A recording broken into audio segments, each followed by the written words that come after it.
I'd like to call this regular meeting of the department heads, a quarterly meeting, to order at 8:30.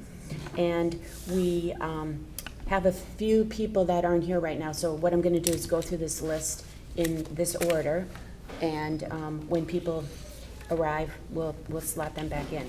So we're going to begin with Jen Chernesky for the finance department.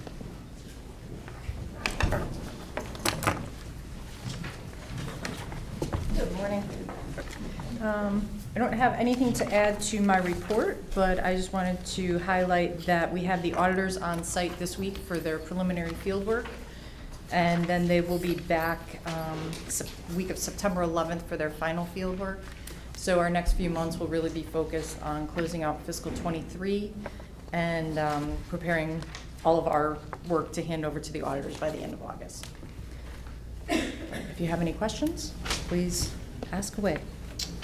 Jen, do you have an emerging sense of where we'll end up for the end of last fiscal year? I think we'll end up adding about 2 to 2.5 million to fund balance. A lot of that is due to significant surpluses on the revenue side, particularly investment income.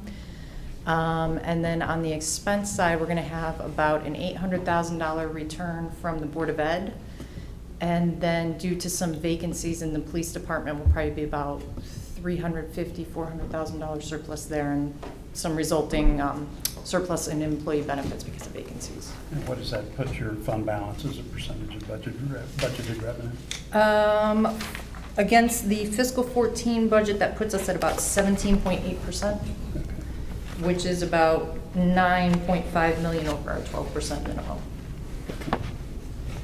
And then I was just kind of curious about the e-payable solutions, and I thought your kind of discussion about what it costs to process all these invoices was interesting. What's the status of that effort, and what are you trying to accomplish there? That's been on hold. So in theory, e-payables should bring down our processing in terms of time spent printing and stuffing checks, supplies, as well as bank fees.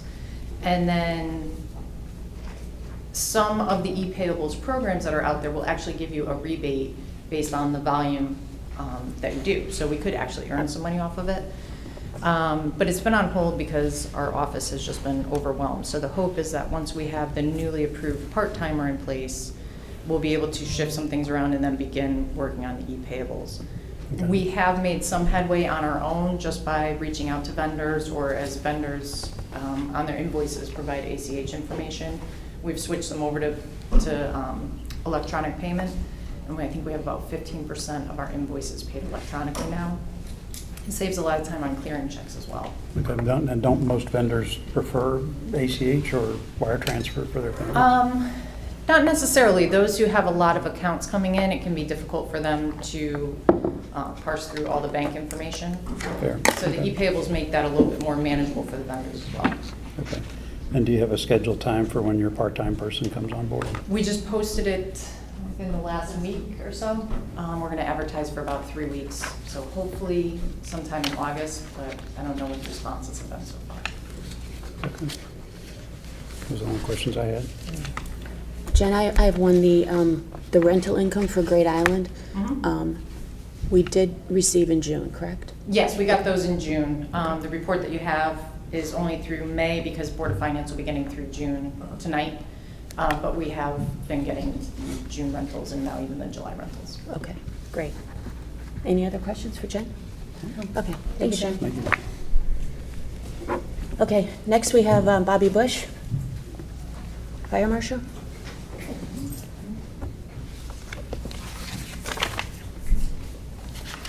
Morning all. Nothing to add. Happy to answer any questions. Just happy to report that we had 2 successful fireworks shows. Town show on Saturday night after postponement from the rain, and the Woodway show on July 3rd. Country Club at Darien's show was rained out both nights. And other than that, looking forward to Sean Murphy starting full-time come next month. Can you just review for me just exactly what the hiring plans are? So Sean's coming on then. What else is, and timing of all this? So Sean, a part-time position moved to full-time, which Sean accepted as a full-time position. Got it, okay. So that will leave 2 part-time positions, one of which is part-time blight, part-time fire inspector. Okay, And both are currently filled. got it, okay. And just to clarify, we did a search. It wasn't just, Sean was just, promoted or anything. He was chosen out of a number of candidates. Got it. And so have you started, is this helping in terms of your workload management and all that? Because you still further say down that, Mark's times consume a lot of other stuff, and so that's still an issue? It's still, yeah, emergency management, so it's still a time-consuming issue, but once Sean goes full-time and our second part-time position just started last week. Okay. So we've got some catch-up to do. But it's you know. helping, or it'll help? Oh, yeah, absolutely. All right. Bobby, quick question on the blight. So you show 7 new complaints on blights. Is that 7 new properties that we're looking at, or 7 people with one? There was, I want to say it reflected 5 different properties that were complained about. But it only actually added, I think, 1. No, 3 cases added to the list, sorry. Okay, And I think 2 of which had been on and off. got it. Okay.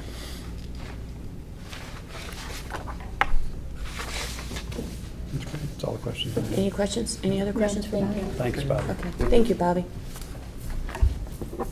Okay, next up we have our Director of the Health Department, David. Good morning.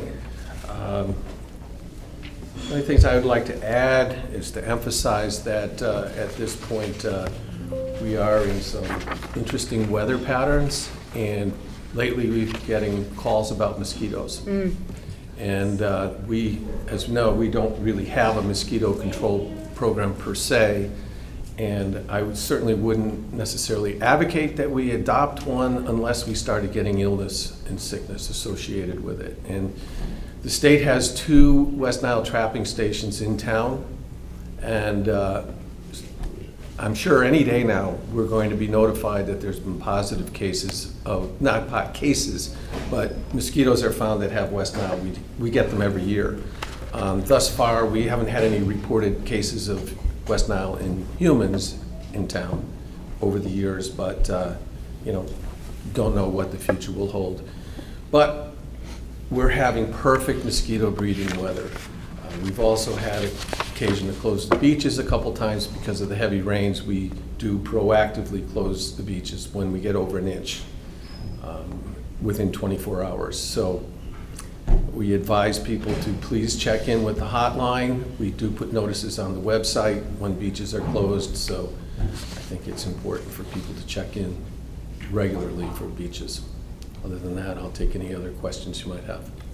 David, you mentioned the STD that the Department of Public Health is looking into that, verifying that number, but you also had a pretty big drop in ticks. Is that a solid number? Because that's like a huge decrease.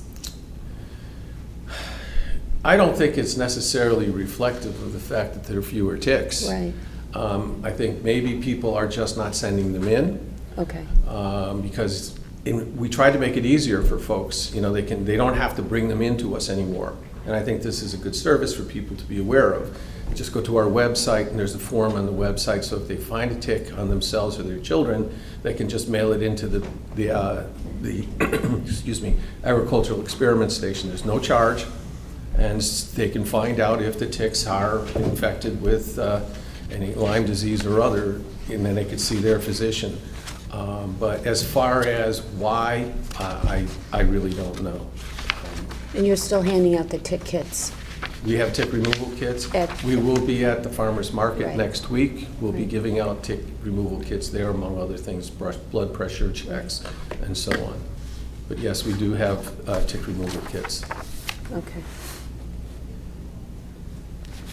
Any other questions? When you close the beaches, do you close the beaches just for swimming, or the Yes. beach is closed? Just for swimming. Okay, So you can go to the park okay. and sit on the sand, but the water's closed. And how long do you keep them closed? Does it- 24 hours after the last rainfall. So, yesterday we kept the beaches closed all day because it's sort of like, well, gee, do we open it at 2 o'clock in the afternoon? It Right. doesn't make much sense. So we just close it for It's the day. 24 hours. Okay. Yes. Can you just tell me a little bit about the pot in a box? You mentioned in your report that it's coming, it's being outfitted. Could you just describe what that is? It will enable us to have a clinic in a remote location if we had to. So it would be fully equipped so that we could, on the spot, if we have to respond to crisis. We had perfect access here to the gym during COVID, but if the gym's not available for whatever reason, this will enable us to just operate remotely. All right, thank you. You're welcome. Could you talk a little bit about staffing? I know we're going to talk in our meeting later about the sanitarian, but you've got the new position request for Assistant Director of Health, and it looks like they're focused on expanded programs around substance and legalization and all that, as opposed to restaurant inspections and all that that's being driven by just the higher volume of those places here in town. So what is your kind of strategy with that? In other words, having this position as opposed to somebody to help you with the workload that's coming from these inspections? Well, the full-time sanitarian is really important because one of our part-time people has already announced the fact that they are going to be leaving us within a period of time. They're already working remotely, and she just said that at some point in the next couple months she'll be gone. And she provides a real critical role for us in doing primarily plan reviews of new facilities, whether it's the cosmetology salons or the new restaurants. So she does all the plan review work for us. So it's absolutely essential that that position be retained. Also, we need to have an inspector on the job. As you can see with our numbers, our number of inspections has declined. And that's for two reasons. One is the fact that we have these new places that are time consuming. We do multiple inspections when a place opens. And excuse me, we're also trying to work through adopting a new health code inspection process, which is far more time consuming. So we're spending time in the office trying to consolidate how we do our inspections because the process is different. This is the switch over to the FDA. Yes. Right.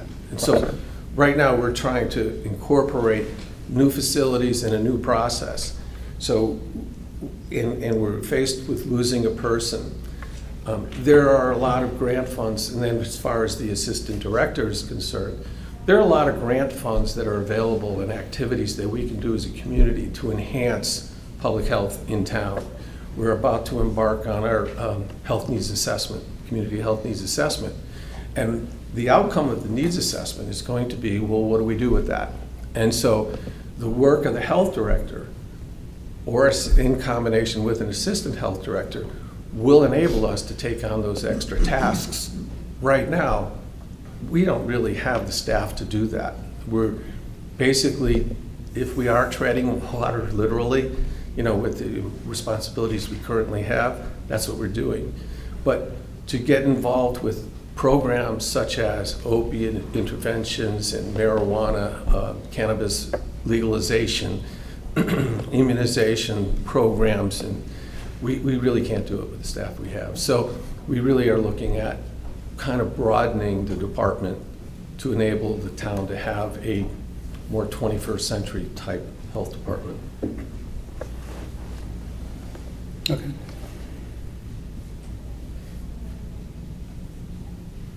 Thank you. Okay, thanks, David. Next, we have Director of Human Services. Susan? Resources. Resources, sorry. I do this pretty much every time I do that. Sorry, Susan Barksdale, Director of Human Resources. Not the first time I've done that. I don't have anything really to add to my report, other than the fact that we did, Kate and I did meet with the consultants on the comp classification study last week. So we did see a preliminary draft plan of where our employees currently are in comparison to our like towns that we compared ourselves to, as well as where they are with each other as far as classifications. And the good news is that overall, our salaries are pretty much in line with the towns that we were comparing ourselves with. There are a few exceptions, and a couple of those exceptions are relatively significant. So we do have to move on those relatively quickly. With regard to classification of our employees among each other, some people did move around in the groups that we had them in before, which isn't a surprise because the last time this process was formally done was over 20 years ago. So it makes sense that some of the roles of our department heads have changed over the past 20 years. And so it's shifted people around just a little bit, not a lot. But enough to where there are a couple of positions that we're probably going to have to do something about sooner rather than later. And we're working with Jen to see what kind of funds are available at the moment to sort of we need to bring some people in line. And then over the next year or maybe even a couple years, there might be a few little market adjustments where we have people that are currently classified in the right position maybe, and their salary is within that range, but they might not quite be in the place within that range that they should be. And so those are kind of tweaks that we'll be making over the next year or two as well. But there's a couple bigger ones that we'll have to do right away. Questions? And I'm being vague on purpose because we haven't finalized anything. Nobody knows anything, and so I don't really want to be too specific right now. But overall, the bottom line is we're in good shape as far as in general. So that's good. This isn't pivoting to insurance, and I don't know if you can answer this off the top of your head, but so we changed our insurance carrier, and now we're with United Healthcare, and you show a rate increase of 15% over. So is that rate increase that they had this year, is that for their plans, or is that the It's rate over what we increase? had last year with Connecticut. Okay. So we had a baseline with Connecticut last year. Right. And Connecticut was giving us something correct, I'm going to say the wrong numbers, but they were giving us around a 20% increase. And Lockton came in and did, I don't know if it's a formal bidding process, but they went out and spoke to other insurance companies, got some lower increase rates, went back to Connecticut, I believe, and gave them the opportunity to come lower, and they didn't, so that's why we had to switch. Okay, so you don't know what United Healthcare, the rate increase they had for their current coverage? In other words, what I'm trying to get at is, are they going to hit us with a big increase next year because they didn't do it this year? If I could answer, that will be more dependent upon our claim history. Okay. Which is the reason why we had the increase with Connecticut. So all the carriers that bid on our coverage had access to our level of claims. Mm-hmm. Not individuals, but the gross, Our like what the history. premium was paid versus how much we had, how many went over the stop loss levels. And I don't know if they get opportunity to see like which might be done and which might be recurring, but so where we go with United Healthcare will be largely dependent on how our claims come in this year. Our own history? Okay, Yeah. got it, okay. There is, I would say, there is always, when you switch carriers, you benefit from the run out. So the claims that people incurred like in May and June are Connecticut claims. So you kind of benefit in that first year of new coverage with fewer full months of claims on the new carrier. Right. So that. So their benchmark is a little lower? A little lower. So, that can also impact us when renewal comes up. Right. And where are we in terms of healthcare or health insurance by kind of entity? So town versus library versus Board of Ed. Is any of that coordinated now, or are they all separate carriers? They are all The separate. library. But all three entities are still separate in terms of... They are all separate, yeah. Okay. The Board of Finance is looking at, and it's kind of a squishy area between, what's their purview and what's your purview. But I know they're looking at the cost to determine if there could be any advantages to our combining and going self-funded. Okay, do you have a sense for what the health insurance increases are for those other entities versus what No. we're seeing in the town? Okay. Any other questions for Susan? No, thank you. Okay, thanks, Susan. Okay. I did see George. Ally, one second. So, Alicia, I know you have camps, et cetera, so do you want to jump in here, or? You know what? All camps are on field trips, so I'm happy to sit here. I love it. You know what? You could, camps can wear you out. Have a seat. Okay, next, we are going to go with Ally Ramstack, Director of Human Services. Good morning. One thing I just wanted to add is that we do have a program assistant, a part-time program assistant available or opening in our department. The person work Monday and Wednesday from 8 a.m. till 5:15 p.m. So just wanted to get that word out there because we're very eager to get that. Beth Longo left, and we're very eager to get that filled. And we do have Paula Sutliff, the public health nurse, and I are offering another mental health first aid training on August 1st and 3rd, and there's still spots available. And that's from 8:30 to 1 each day at post 53. Okay, and we need to fill those to keep you in that role, right? Yeah, so we have about 10 people signed up, which is fine, but it's nicer to have a larger group. We can have up to 30, so just putting that word out there. It's still time if people are interested. And you don't have to be a town employee, it can be anyone. Oh, yeah, no, it's open to any Darien resident or anyone who serves the Darien community. So we have people coming from the Y, the library, all kinds of agencies. So anyone who serves the community. And I know we talked about this in one of our meetings, but it's for 18 and over. Yes. And I highly recommend maybe kids that are taking off and going on to college, taking a look at this program and doing it the summer before they head off, because there's some really good resources to be able to identify if anybody you're around is having a mental health crisis. So Yeah. parents, kids headed off to college, kind of a great window to do this program. Absolutely. Great idea. You know, I think the people that participated in the RAD program at PD, have you contacted them? No, Yeah, that's an idea. yeah. I can get. Might be, they might be interested. Let's Hey, get it Ally, from her. with the heat, with your emergency call list, do you reach out to seniors regarding heat, or? Depends. If it's, we haven't this summer yet, Okay. but we have in the past when it's really, extreme. Definitely we will, and just let them know, just try to stay indoors and to run all their errands, before, or get someone to help them run their errands or whatever it might be. But we haven't called yet this summer, but occasionally we have because of the heat. Okay. But we definitely call about when there's storms, so knock on wood that we have a calm hurricane season, hopefully. Right. And my last question is, you have some balances for ARPA, and I know we're going to talk about this later, but you're here now, and I'm not sure you're going to be here during that meeting. Have you considered like the energy assistance or the medical loan closet or the filling in the blanks? Have you looked at allocating any of your funds to those I haven't programs? thought about the loan closet. That's definitely a good idea.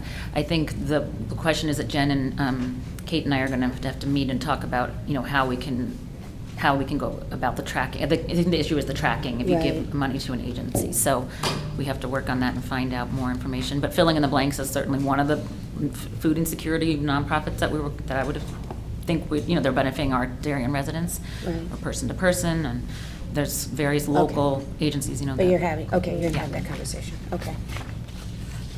Any other? No, Mike? thank you, really. Have you had any applications yet for the renter's rebate? I know you said it was the deadline's in September, but Oh, how yeah. many have you had? Cynthia, that's Cynthia's baby, but she has she probably has at least 3 or 4 a week. But we try to space them out because it takes a little time, and we have until September. So, but we've had some new clients, particularly from the Royal, so that's great. But yeah, she kind of does one a day, and then, but it seems like almost every day she has at least one person. So it's tracking that you'll probably have more this year than last We're year? guessing we will, yeah, Okay. because there's some new faces and names. Thank you. Mhm. Sarah, did you have something? No, Ally, thank you. Okay. Just briefly, I applaud the mental health effort for training that you have. So on August 1st and August 3rd, is that one session spread over 2 days, or are those Yes, two separate? you have to go to both Both sessions, sessions, okay. And just when it says 20 new clients, what's the current number of clients you have? We don't keep track of like the actual active clients. I mean, we have a database that we could, but it's kind of hard because some people we might see only once a year, and then there's some people we see frequently. Okay, so So this is just kind of new names on the New list that names, you new, have. new Got it. referrals or new calls. And the workload's manageable for all these? Yes, it's Okay. manageable. We make it work. It'll be nice to have a part-timer back Okay. because our part-timers do a lot of work. Okay. But I have to say that I think it's a pretty good department to work in, so I might be a little biased, but. Good plug. Good. Good plug. Thank you. Okay, Good. no other questions? Okay, Thank thanks, you. Ally. Next, George, you're filling in for Jeff? Okay, next we have IT.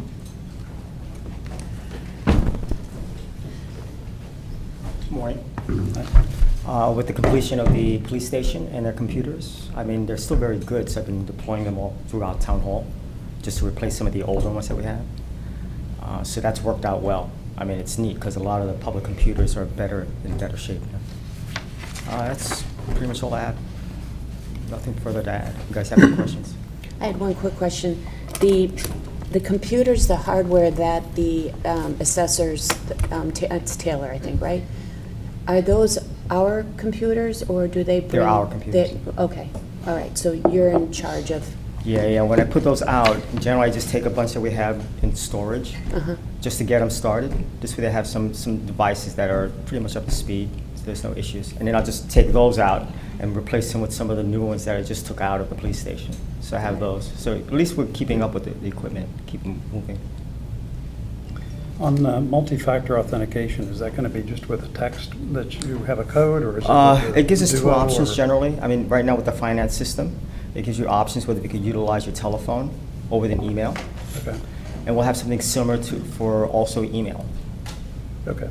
If I could add on to that with the email, it's really important that we get that done, and I know it's going to upset some of our elected officials who already struggle with using their town email, but we experienced a significant increase in our cost for cyber insurance this year, and part of the reason is because we don't have the MFA on email. So that will Okay. get done. Yeah, it was like a 50%, yeah, Mhm. 57. And maybe. largely attributable to no, Absolutely And attributable to that. that'll probably just go to your telephone or something that Yeah. a different email account, just to keep it honest. And when are you rolling that out? Well, I'm supposedly supposed to test with Jen today, Okay, so it's gonna be soon, okay. you know, we'll see how Alright. successful. Summer that might be a is. tough time for some folks, particularly some of the elected officials. Looks like the Yeah. RTM don't meet in the summer. And I think when we do it, we might have to be a little bit more flexible on whether or not you use the Darien CT email. And impress upon people that if you don't want to use it, okay, but you're responsible for any FOI requests related to your email. So, I can recommend against that. Yeah. Well, the reason I asked kind of what system you were using, because for my current company, it's called Duo. And so it sends out it's just a bang that comes up on your phone, and you hit OK, and you're done. So you don't have to enter a text code, you don't have to go into email to find a code and type it in or any of that sort of thing. Mhm. It's really fast. And so I don't know what the economics of that are, but just in terms of a multi-factor authentication option, it's really good. Yeah, I think, Jeff's been looking at a lot of them. Okay. I think he came up with this one because this is the standard. We're trying to implement it in both the Board of Education Okay. and here, just to keep things consistent. Yeah, no, that's fine. Yeah, I mean, there are other ways. comments I mean, about this it. one is just to give you, I think, a more clear, Yep. secure, you know.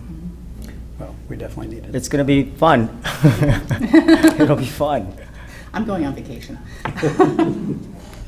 That's it for me. Any other questions for George? No. No? Okay. Thanks, George. guys.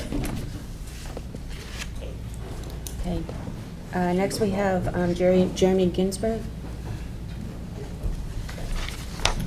Morning, everyone. Jeremy Ginsburg, Director of Land Use.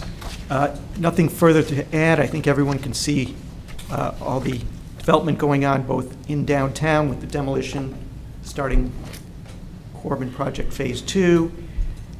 Federal Realty Project is finishing up with some retail, commercial tenants moving in. and John Vaccaro's Norotan Heights Shopping Center redevelopment demolition continues, and he's going to get started with the foundations over the next few weeks. Jeremy, I have one quick question. When I was looking at the timing on how long it takes to get permits, it seems like pools and sheds or outdoor structures like that take quite a while. Can you just tell us? Right. With pools, in Darien, pools will require drainage analysis, and what we have to do is send that out to our peer review engineer. So usually the day a permit comes in, we'll gather up electronically, of course, the plans, the study by the engineer. We'll email them out to our peer review engineer. He turns it around as fast as he can. We'll send it right back to the applicant. If there's any further changes, which I'd say about 50 to 60% of the time, there are changes or fine tuning or more information needed. So there's a lot of back and forth relative to something like a pool or a large outbuilding in which there may be regrading. Sometimes people submit permits and they need other approvals as well. So it's like another layer. Another layer. Got it. Any questions for Jeremy? No, that's good, thank you. Okay. Thanks, Thank you Jeremy. all. Okay, next we have Jim Connolly. Okay, Jim's going to fill in for Pam Gary for Park and Rec. Good morning. Jim Coggan, Assistant Director of Parks and Recreation, pinch hitting for Pam today. Bobby mentioned the fireworks were a success on Saturday. David mentioned the water closures at the beaches. Those are the only thing I was going to mention. So if you have any further questions, happy. No, that's all right. Happy to answer anything you might have. You're liking this order, huh? Yeah, this is great. It's working for you. This is great. Okay. I have one question. Yep. What do we water on a regular basis? And do we have adequate facilities to do that? Yeah, so we're watering 4 different sites right now. We have some plantings up at Cherry Lawn that we're watering. We're also watering some not many plantings, but at Tilly Pond, some trees that were planted. We're also watering at Highland Farm. We have several plantings that were installed over the last couple of years, and we also more recently had some plantings installed at Pear Tree Point Beach. So we're spending a significant amount of time. Our manpower is spending quite a few hours doing watering every week to try to, especially when we have some hot and humid, dry weather. We're watering a little bit more. We've been fortunate with the rain we've had in the last couple of weeks. So what you look at for an inch of rain a week? About? Yeah, it depends on what plantings. Trees, whether there's some flowers that we have to water, there's some trees that we have to water, but we're right now, if we had a week without rain, we're watering both Mondays and Fridays at all of those locations. So. Yeah, because I know we're looking at doing a little bit of work at Highland, and I just want to make sure that when we put these plants in, and also Ed and I are working on something, when we put these plants in at these various locations, that water is pretty critical. So are we, I'm guessing we have a truck that drives around, right? Yeah, we have a truck that we use. Is there enough water? Do we need a larger truck is what I'm getting at. That I'm not sure if we do, to be honest with you. That'd be but Pam. I know what we have right now has been sufficient for us to be able to keep up with what is out there now. Yeah. Good, great. Any questions for Jim? And I apologize for not knowing the answer to this. Has Parks and Rec met this month to discuss the increasingly hot topic of pickleball? We're meeting tomorrow night. They're meeting so, tomorrow night. Yeah, feel free to attend. At Pop the in. paddle courts. You know, I've got HHRBC. Thank you so much. That's so kind of you. But I genuinely do have HHR. Have you rented a stadium for that meeting?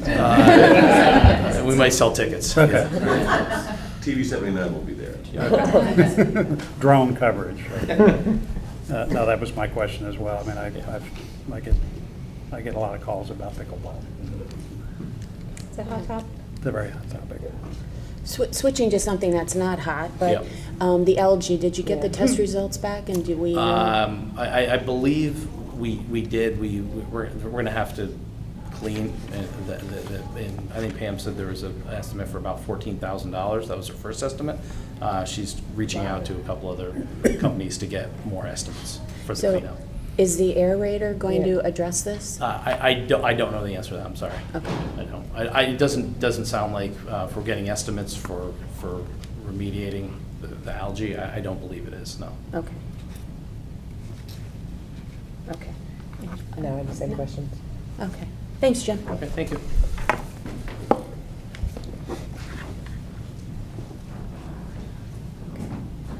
All right, next we have Chief Anderson for police. Good morning, folks.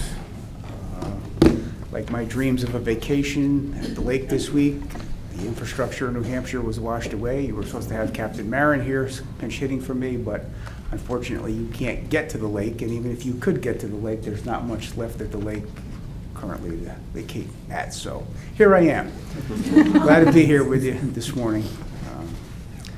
I think you'll find, as usual, our quarterly report fairly comprehensive. I'm here to answer any and all questions. I do have two public service announcements I'd like to make in this forum. First and foremost, our drug drop box that is in the lobby of the police department. Everybody knows that's 24 hours a day. You can drop off unused prescription medication there. We're seeing a fair amount of large volumes of vitamins and that type of stuff. Doesn't have to be dropped in the drug drop box. It does fill up fairly quickly. But even more importantly, no liquids and no syringes. We're getting them in our drop box as well. So that's a no, please. We dispose of a good quantity of prescriptions over, every month. We take turns here in Fairfield County actually bringing it to the disposal site. And it's a whole pickup truck, if not two pickup trucks full of medication. So it's a good program, but the sharps and the needles, please, if we can keep out, that would be great. With that, I'll answer any questions. Now, I have one quick question. The Darien Foundation made a generous contribution. Thank you. Tell us about the electronics. Is this in addition to what we currently have on the boat, or? Yeah, as folks know, the Darien Foundation is always generous to the police department, and this was replacement type electronics by and large. When we got our new police boat, M127, you heard this chief say it's a 30-year boat, which is true, minimum of 30 years, but the technology and upgrades, change much quicker than that. They did give us a new side scanning sonar, which is used for rescue and recovery. There's new forward-facing infrared radar type when you're out there in the darkness or in times of inclement weather. And they also generously gave us new portable radios that our Marine Division folks can use, which have multiple bands on it. So our regular patrol officers at all times that are assigned to the Marine Division will have a radio that can also monitor the Marine frequencies. Just to get a little heads up, if you're going out, say it's October or November, you're not assigned out there full time, you can monitor those frequencies and you're just ahead of the game before you even get to the boat. So we did do a PSA type activity with the foundation a couple weeks ago down at the dock, so that should be coming out, I'm sure. Channel 79 will probably get access to that. Even though your chief has a face for radio, they wanted me on the PSA, so you'll probably see me down there talking about the generosity of the Darien Foundation, so much appreciated. They are generous, and you know what? They're looking for a good-looking guy, so there you go. I haven't found one yet, but I Any questions? Sure. The RAD program, was there much of a turnout of people who? They were full. I bet. And they're going to be running a second type event probably in the fall. Unilateral across the board, positive feedback on both the instructors and the activity of the people that were participating.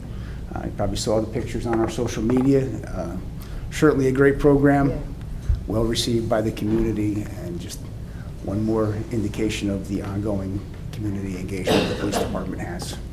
Hey, Chief, tell for the especially TV 79, what does it stand for? It's Rape Aggression Defense. It is a training class for ladies of all ages that are instructed by two of our fine police officers. Basically, it's just preparation to defend yourself and self-awareness of in public situations, how to keep yourself safe. So it is open for not young children, but teenagers to no upper age that might want to participate. So excellent program. They dress up in the red suits and they actually, do some rock'em sock'em robot type stuff. So it was very, very well done. It's been in the works for quite some time. Due to COVID, we couldn't get the equipment for an extended period of time, but we have it now, and I think it's going to be an ongoing program. I foresee that we would probably run it twice a year, as long as the demand is there, which I think it will be. So it's not one day, I mean, it's 12 hours, they're not there one day. Yeah, it's like 2 hours over a period of 4 or like 5 8 weeks meetings, or so. something. That's another program that I'd love to see offered in the summer, so that young women who are getting ready to go off to college kind of have that opportunity. So if we can look in that, I don't see. planning calendar, that would be a great Yeah, I time to. don't see any reason why we couldn't offer a summer session of that. Perfect, thank you. Just a quick question, any update on the elderly woman that was hit by the motorcycle? On the motorcycle, they Yeah. are still working on that, even though it was on video. Yeah. They're working with other area police departments. Those motorcycles were seen on video in other municipalities on their surveillance systems. However, there's no discernible license plate on that motorcycle, which is problematic in the state of Connecticut right now. And it's something that through the CPCA I want to try to address with the legislature. If you're not a motorcyclist, you probably don't look at these type of things, but I do. And I would say 8 out of 10 motorcycles that are out there today do not have a license plate that is readable. Under the statutes of the state of Connecticut, if we try to stop that motorcycle and they don't stop, we have to let them go. So there's issues from an enforcement standpoint. But if you happen to be riding around and if you happen to see a motorcycle, take a look to see if you can see a license plate on the back. And I would wager to say that in most cases, you will not see a license plate that is clearly visible. It's either tucked up under the tail section or behind the wheel, or it might be there, but you can't read it. So that's another thing I'd like to address statewide. They're not making our job all that easy when it comes to that type of stuff. Thank you. And the traffic unit out there working hard, right? Want to Yeah, give a PSA for that? That's a two-pronged thing. So folks know that T. Courtney Isaac was our traffic officer for many, many years. He retired, but he is now back as our newest Tokenie constable. So in his place, Officer Tim Budd is now in the traffic division. So I'd like to give people fair warning that the full-time dedicated traffic enforcement unit is out there now. He's going to be doing a lot more than traffic enforcement.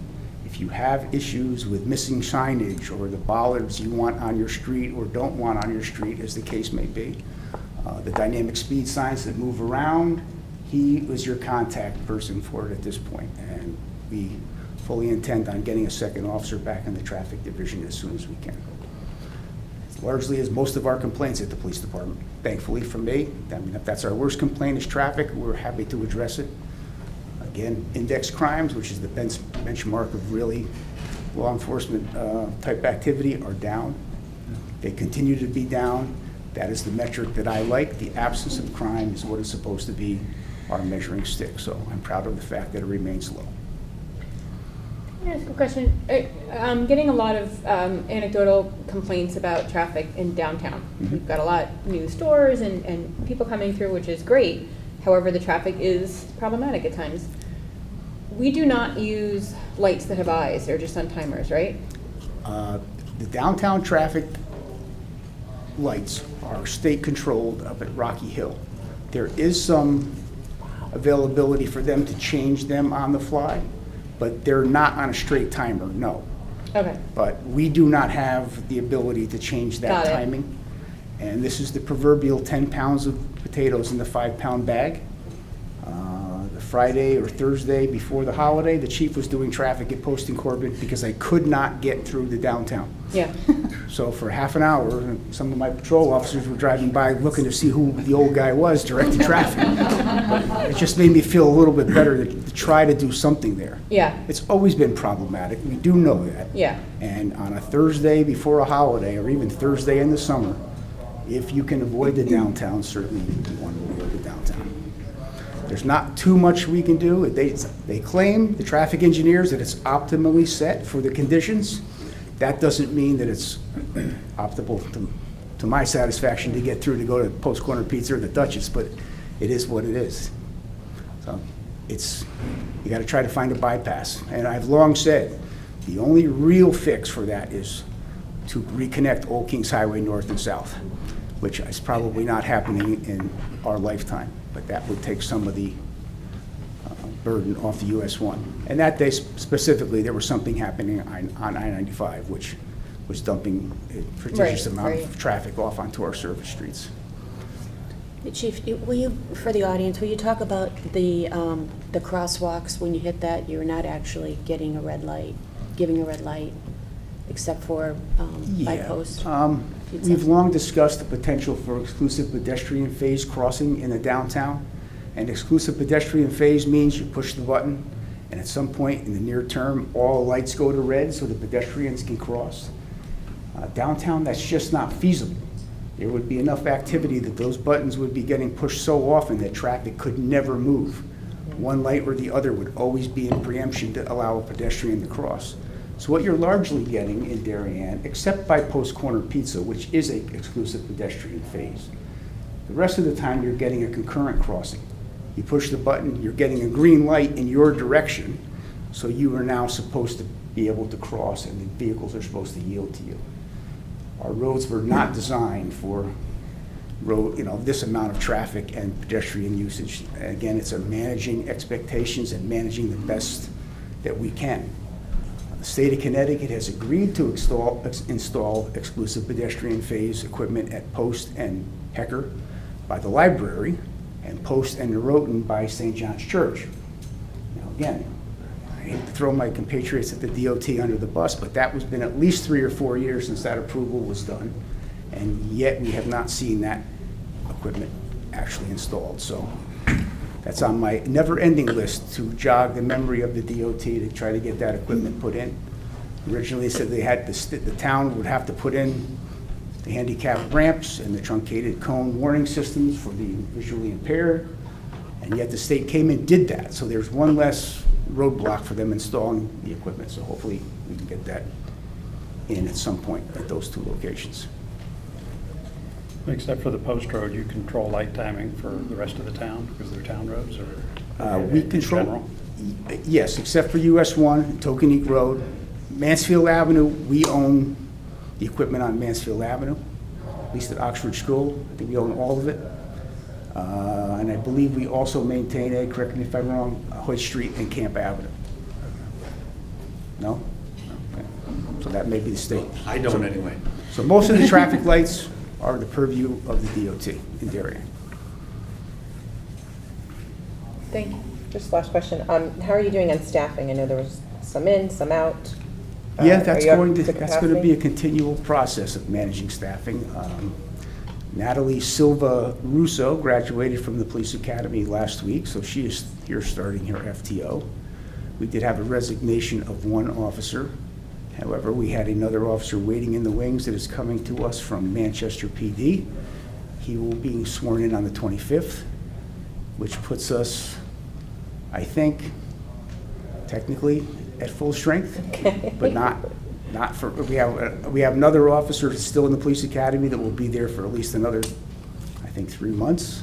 So we're working our way towards full staffing. Good. I don't think we've ever had it in my time as chief, but we're working towards it the best we can. Good. So Captain Hudema with the FBI, that's quite the honor. How long is that program? That is 10 and a half weeks in Quantico, Virginia. She'll be heading there in September of next year. That is a highly competitive process by nomination only. Less than 0.5% of officers nationwide get to attend that training program. I'm very proud of the fact that I've been able to get numerous ranking officers into that program. And the town of Darien has been supportive of that program since it was initiated back in the 40s. So we'll have both captains Correct. that have gone through that. And Captain Shredders, who was retired, was also a graduate. So we've had a proven track record of getting our command administrative staff and command staff into the FBI Academy.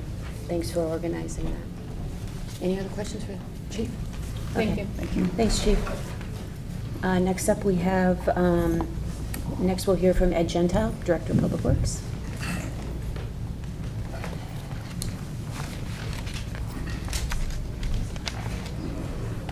Good morning. Ed Gentile, Director of Public Works. I have nothing to add to the report that you have in front of you right now. I'm here to answer any questions that you may have.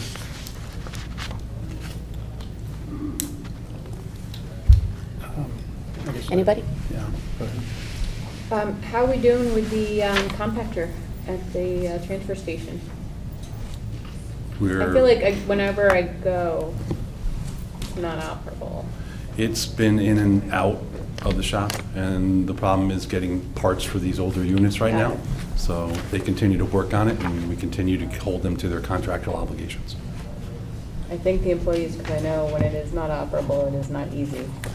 No, those guys over there work twice as hard to get that material into the bins. Yeah. Hey, Ed, what was the increase over for sewer? Increase with the new of- contract with Stanford Sewer? It's, I mean, with the amendment we just signed? No, we had a new, didn't our contract run out? It did. It Right. did, and we signed a 5-year extension. Right. All we did was hold the conditions of the agreement, and that conditions, they base, they assign values to our sewage use based on the percentage of what we send over. Right. So we haven't changed any costs. It's just we've held place that if we send over 15%, we pay 15% of the cost. So that calculation is being done right now. Okay. The invoice is usually presented to us November 1st. Okay. A couple of questions.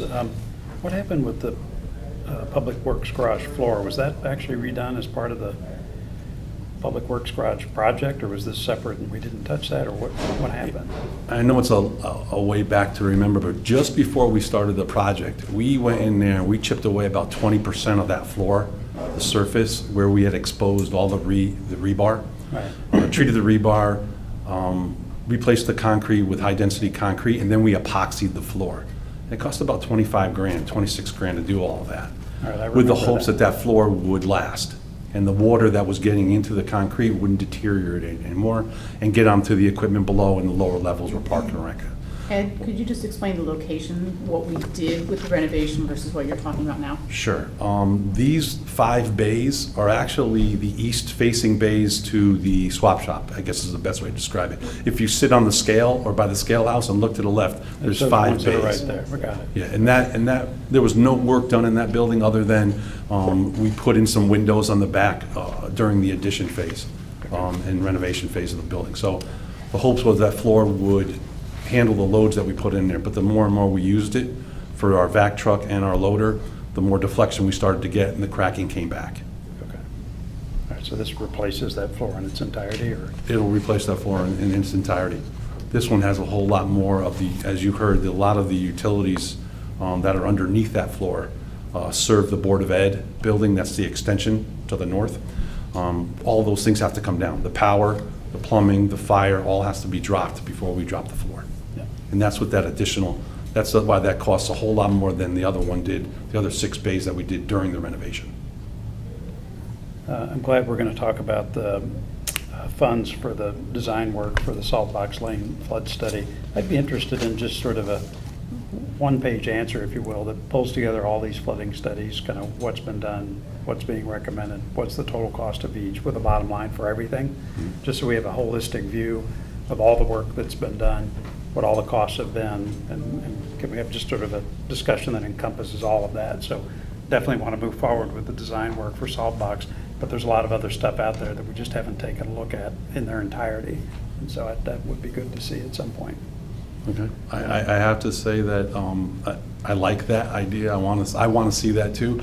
We have picked the two larger projects that could impact the funding the most, if you will, or bonding the most, if that's a direction the Board of Finance goes. The other items, I've included some of the repairs or some of the work in this year's budget, so some drainage improvements. I've done some already, so all in all, I think I've given you the 2 bigger ones, but I will put everything together, and we can definitely have that discussion. Okay. And is paving back on track after your cost-related delays? That's kind of got caught up, I guess is a better way to say it. We will be starting milling and paving next Monday. It'll run for about 3 weeks. Our price went down even lower. It is, let me say, it's currently lower than it was in April when we did it, so there'll be even a little bit more cost savings because we waited on these. Okay, So good. that's I'm going to take that as a win. Last question, on the Roden Heights sidewalk extension from, I guess, from Roden Avenue down past Post 53, I wasn't clear about what was next on that. My understanding is that at least I've used it, the sidewalk that comes down the on-ramp onto 95 Mhm.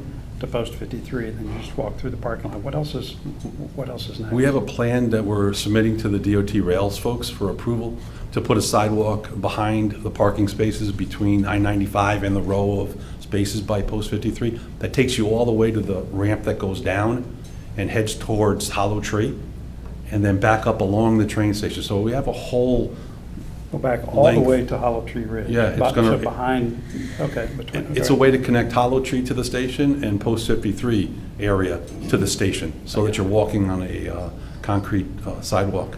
Okay. And there's one other section we're going to be doing on Heights Road too. We put some walks in there too. Okay. When's Old Kings Highway South, when's that starting? The bridge work? We have a current bid and a current budget. Right now, the funds are insufficient, and as soon as they become enough to cover our cost, we will set the schedule. We were trying to get it done before school opened. We may have to work on a different schedule, but we're going to need to close that bridge down for 2 to 3 weeks. You received multiple bids on that, right? We did. Multiple responses? Correct. Okay, all right. Ed, before we move on, you want to mention the Grove presentation?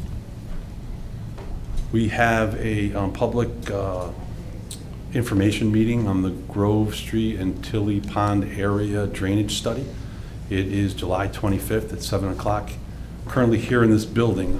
I have it scheduled for the Mathis Center CAF. That's where it's going. That's where it's got to go? Okay, and that's where it will stay, In the cafe? in the cafe. Correct. Okay. Any other questions for Ed? No, thank you. Ed. Thanks, Ed. Thank you. Register of voters, no, do we have any? Yeah, Kara, come back. Kara?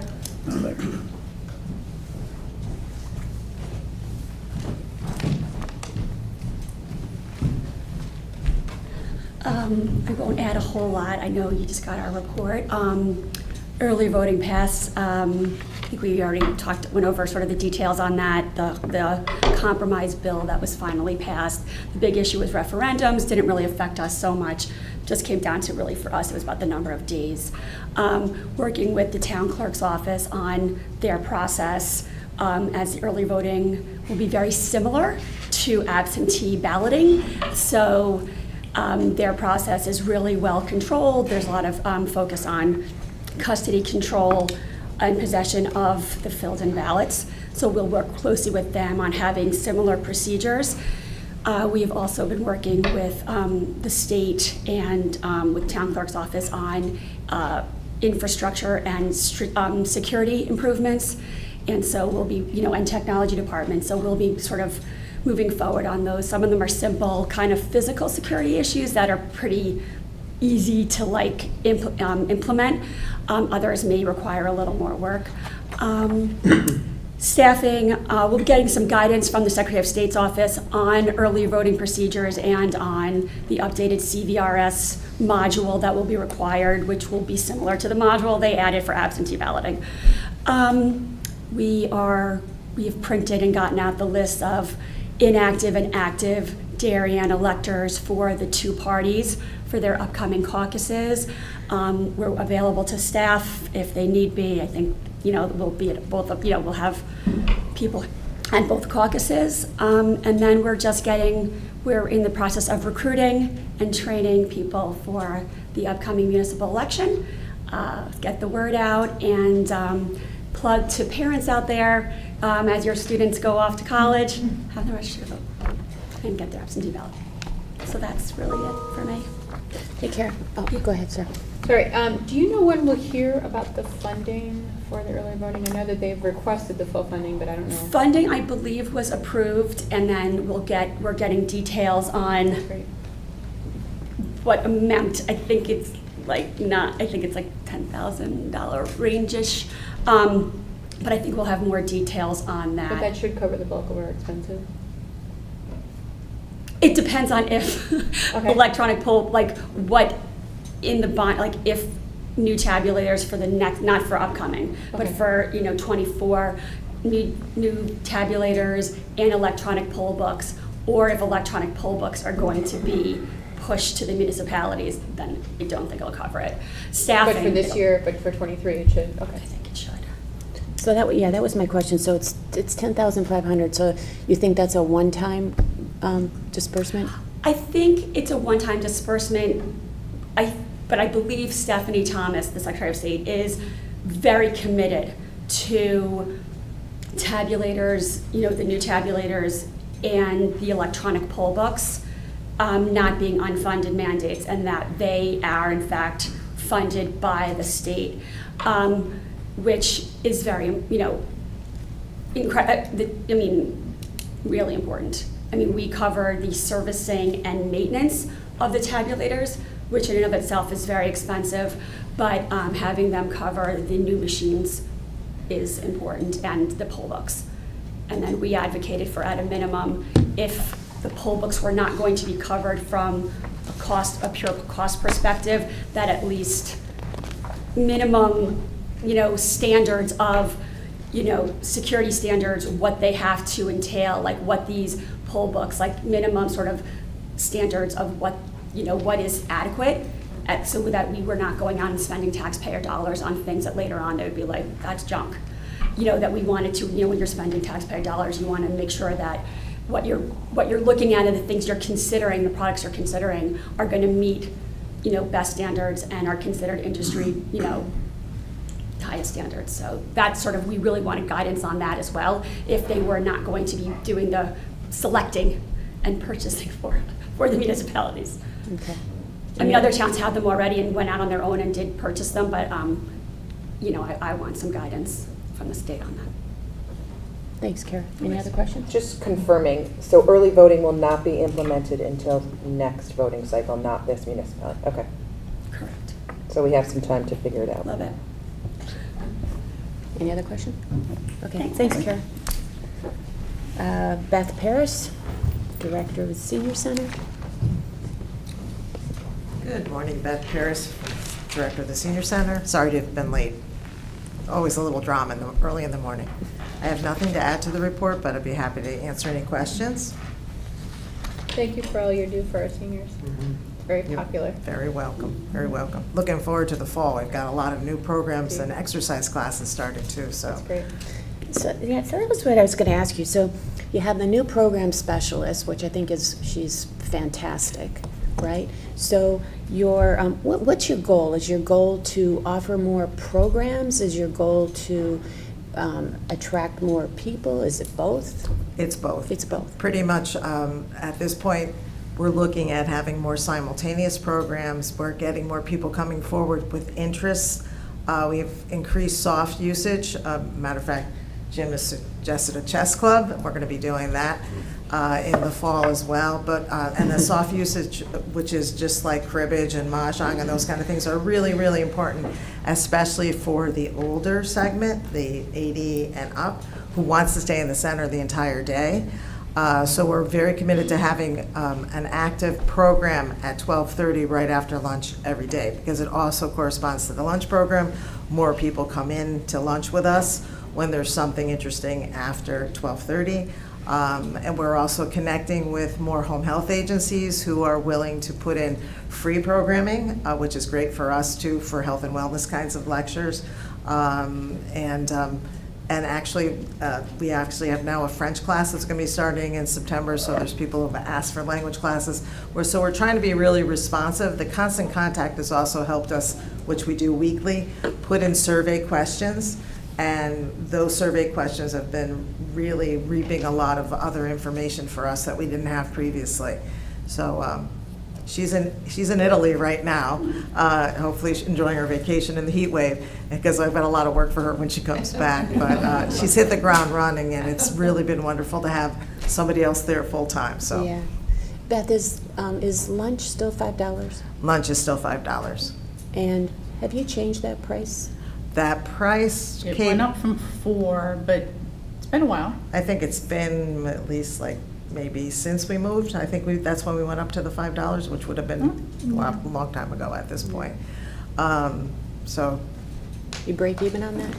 We didn't, no, it doesn't cover the overhead like the chef, but the aim was always to cover the cost of the food. Yeah, and I think we've been doing You've that. been doing that. Pretty easily. And actually, there's been more interest in lunch too, so that's a good thing, because we Right. wanted to fortify the Volume. program. Right. So we've been doing more special entertainments too, which have given us 50, 60, 70 people during those events, which has really upped our lunch as well. And the chef's doing an excellent job of keeping costs. She's really, really incredibly wonderful at planning, and she shops specials, and that's how she does her menu. And her menu is not boring. I mean, No. you don't see repeats. People No. ask for repeats, and you don't see them, so. You know, and for special entertainment, you know the chief has got a great voice. We're hoping that the He'll be back. chief will sing during our Circle of Light performance again in December. And we're also hoping to have November, we always have that Thankful for You event that we have all our town reps come to and our officers serve. And folks look forward to that. We're hoping to go up to the 120 max again for that. Yeah, So. that's a great Yeah. event. Any other questions for Beth? No? Okay. Thank Thanks you. for everything you do, Beth. You're very welcome. My pleasure. Next, Kathy Larkins, our tax collector, who's very busy this time of year. Oh, it's nothing. No, it's not. It's Christmas in the tax office. Oh, man. Okay, so just a few highlights. We ended the most recent fiscal year at 99.73. As you know, I'm precluded from going after certain collections. If I had been, it would have been 99.78. I did throughout the year kind of lag. Sometimes I was up to 15 basis point lag. So to end it within 6 basis points, I was pretty happy, and I did reach out to anybody and everybody I could to try to get payment. So I'm really happy with that number. In terms of the number of liens we had to file, it was the lowest we filed in a long time, at least over 5 years. It was only 26 properties were liened. But a couple of them have very high taxes, and that detrimentally affected the collection rate. And as my note indicates, there are a couple that are going to be conveying in the next couple of months, so at least almost 90,000 of the 413 is expected to be collected pretty quickly. The only other thing, I guess, would be the last page on the performance measures, some of the trends that are happening. We are seeing the online payments continue to increase for taxes, sewer use, as well as sewer assessments. And we are also starting to see payments via escrow start to increase, which would make sense with the younger families moving to town that have mortgages versus older owners that have paid off their mortgages. So that all makes sense. So I don't know if you have any questions for me. Kath, do we charge on online payments? Do we have any kind of service charge? Yeah, we do. We do. What is it? So electronic checks are $1.50. And, you know, any payment method, you can put multiple payments on one payment. Credit cards is 2.5% or $2 minimum, and debit card is a $3.50 flat fee. And that's pretty much the lowest I can get in terms of what payment providers offer. Right. So when somebody sends, let's say they have a car and a house, can they send a payment, one payment for both, and you'll figure it out? Yeah, the system automatically. So if they put it on an electronic check, both payments, it's $1.50. Okay. If they do individual ones, it's $1.50 per payment. Okay. But you can separate it if I send in one check? Oh, yeah. You can separate? Yeah, you know what, it's all tied to our tax database, so it's basically like shopping, and you're, you know, putting your taxes into the cart, and it works perfectly. I We like never that. have any issues. Except a lot of people put things in the cart and then they never hit buy. Submit. Let's not do that. Right? Yeah. Any other questions for Kathy? She does have that Christmas spirit. A little disturbing, but that's good. Thank you. Thank you. Okay, thanks, Kathy. Next, Krista McNamara, Town Clerk.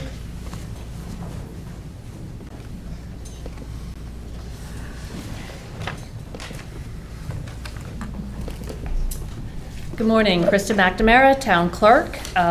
In addition to my report, I thought I'd give you an update on the RTM. So over the summer is a time window by which currently seated RTM members whose terms are expiring this fall are obligated by charter to let me know in writing whether or not they intend to return.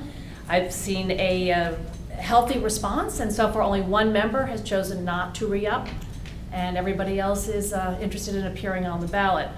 For the public and TV 79 watching this, for anyone who is not currently seated on the RTM, if they're interested in joining the RTM this November, they just need to come to my office and pick up a petition 8 to 12 weeks before the election, so early August to early September, collect signatures, and then they will also appear on the ballot. And as far as my report, I'm happy to answer any questions or anything else regarding Town Clerk. Just out of curiosity, I know that you're going to be moving next year more records to online for database for the historical. Yes. They're now go back to 2005. What is the anticipated date that which they'll now go back to? If everything's successful next year, is it 2000? Is it 1990? Like how? So what do you see? That work has typically been funded by a state grant to which I've applied, and again. So for about $8,000, we go back, depending upon volume, so it's per page. I might get another year and a half, 2 years. So that's about how far it'll go. Got it. Whether or not other funds would want to be used to get us back further, that is, I mean, perhaps an ARPA discussion, but we're slowly whittling away at that. Got it. That's how I designate that funding each year. If you could go back as far, like, if the money were available, how far would you be able to go back? We go back early 1900. I mean, I can go back decades. Okay. But as I understand, I'm not a title searcher, but 40 years is considered a thorough search in the world of title, and I can confirm this. So that would, if we wanted to be thorough, it would bring us back to the 80s. So, and if we could do that, how does that, does that save time in your office? No. No, this is, this is truly, you could say, is sort of a COVID-related initiative. Many municipalities have taken it on, and some are further back than we. This way, title searchers could go about their business and just access everything online. It did not necessitate the need to come in to the public vault, which we have. Okay, so thanks. That's what that purpose is for. It's not really doesn't affect our office per se. It's for third parties. It helps business run. It continues to help the industry run because people can complete a title search, a thorough title search, without having to be in person in our office. Right. So there's value to the business community, absolutely, and everybody. Chris, I want to thank you for applying for the preservation grant. You're welcome. And being successful in that. So going back to the RTM, so it's 25 signatures, right? Correct. It's 25 signatures of electors in the district to which the resident resides. You can't just canvass the whole town. It has to be 25 signatures of electors in your district. Okay, not households. Okay. Correct, not households. Just kind of a flag. I'm looking at the numbers for foreclosure registration forms, and it looks like it's up over 300%. What? We have no control over that. I believe it's probably the banks are just sort of still picking up. Okay. Yeah. Anyone else? Not for me. No? Oh, and then I'll mention one more thing, Sarah. I know when we chatted about dog licenses when you came in, I've reinitiated conversations with our vendor OpenGov, with which the town has a strong relationship. They do have the ability to offer an online dog licensing program.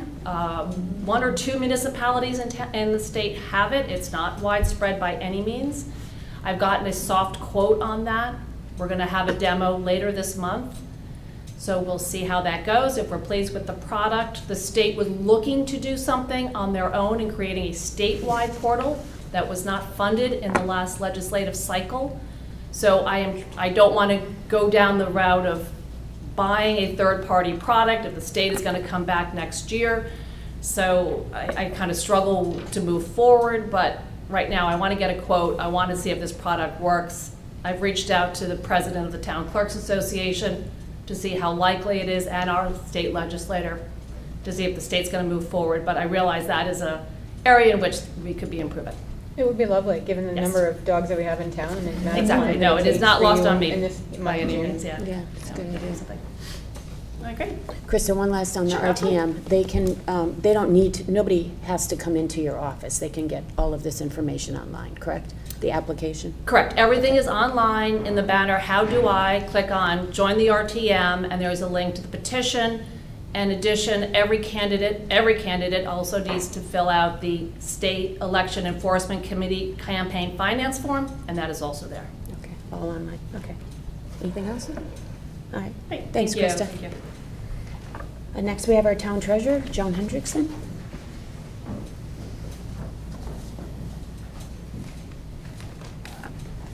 Good morning.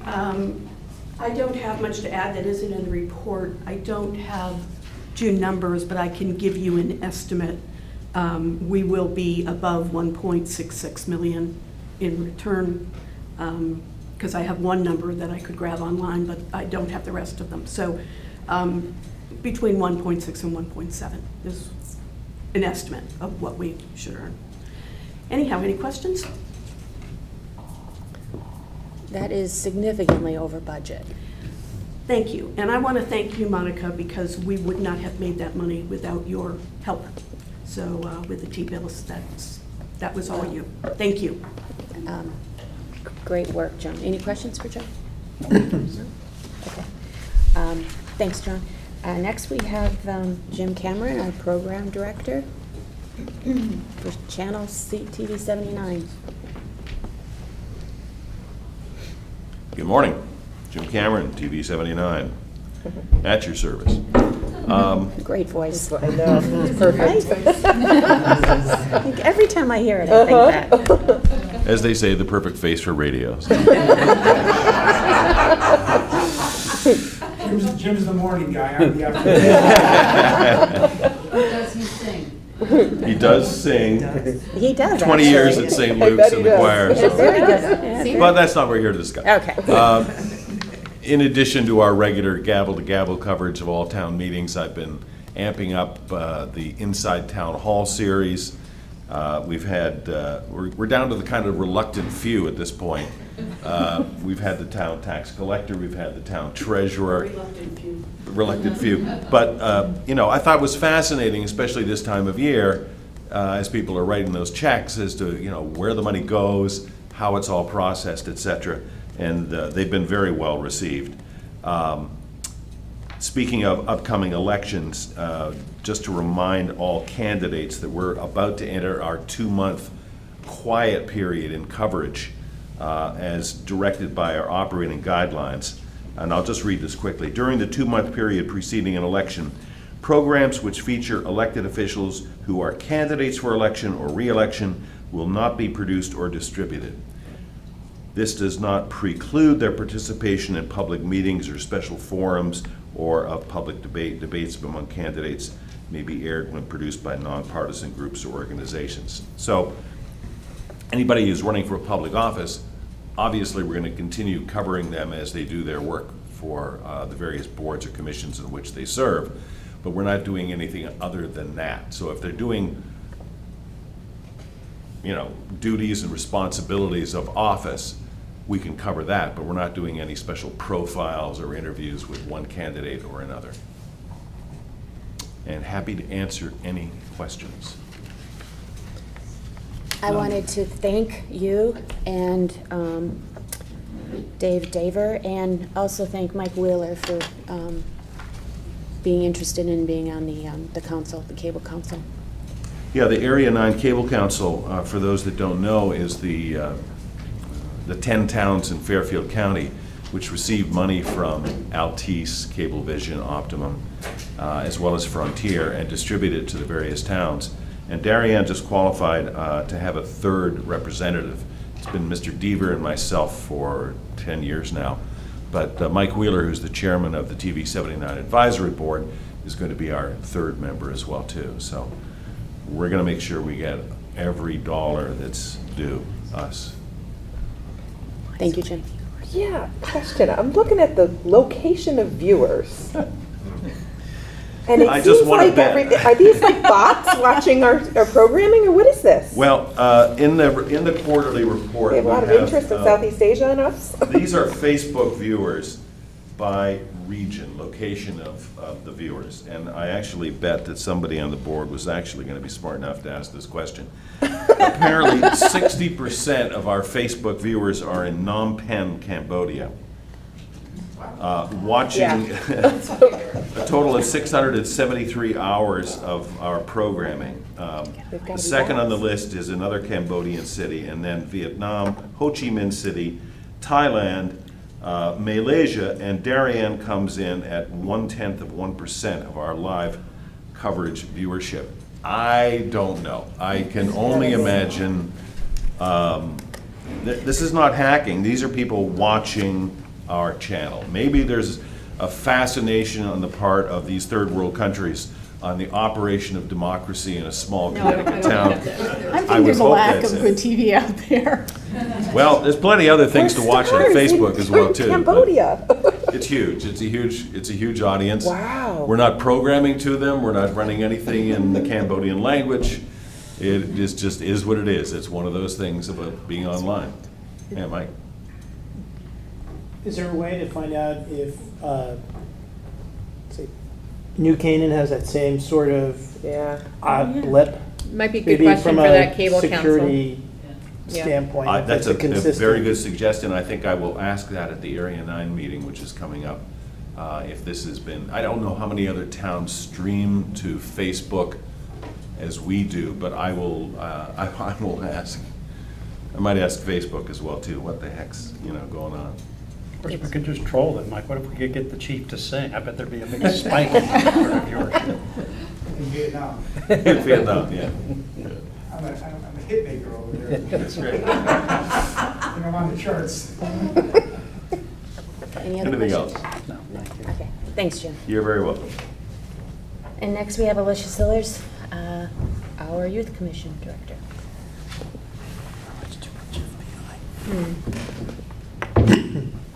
Thank you for offering to let me go first. Can I revisit that? The only thing that I want to say is that with all the challenges that we had with launching the summer camp program, not having space, being moved two times, thinking outside of the box and using St. John's Preschool for the youngest program, I am so proud and so impressed of what the staff has been able to accomplish. We were given 60% of the space that we were originally promised, and what do? You just figure out how to make it work. And we have figured out how to make it work very well, so I'm incredibly proud of what the staff has been able to accomplish. I'm happy to answer any questions. Thank you for what you do, Alicia. Yeah, that's great. I'm sorry? So thank you for all that you do, Alicia. Say that again? No. You're welcome. And we are using the depot as the home base for the middle school program. And it was originally just a travel camp, and it has circled back to being almost just a travel camp. So our time at the depot has been very limited. Ableist uses the depot as well, and the synchronicity and harmony there is absolutely fine. So really, again, I'm very proud. Yeah. Feedback, my daughter did 2 weeks at the middle school camp, and she's had a great time, and the depot's worked out wonderful for them. So, well done. Alicia, quick question on the dances. Was the turnout what you were expecting, hoping for? It was a lot less than it's been historically, and I just think the demographic has changed, and my expectations have changed as well. To be consistent with what the kids want, what the kids need, and we're talking a different beast here.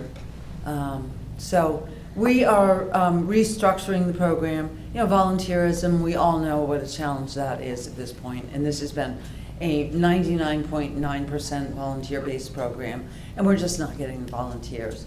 So it's time, it's long overdue to resurrect the program, less events, greater impact, and,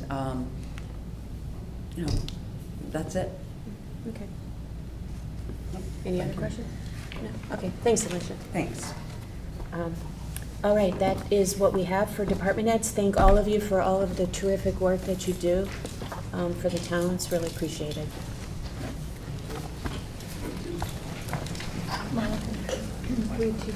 Yes. Okay.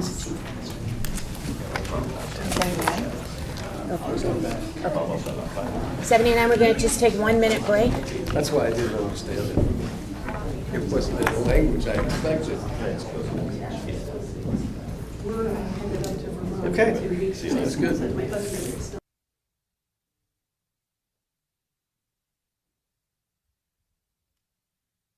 79, we're going to get you that flashing light. Okay, I'd like to call this regular Board of Selectmen meeting to order for July 18th. It is 10 o'clock. Please join me for the Pledge of Allegiance. I pledge allegiance to the flag of the United States of America and to the republic for which it stands, one nation, under God, indivisible, with liberty and justice for all.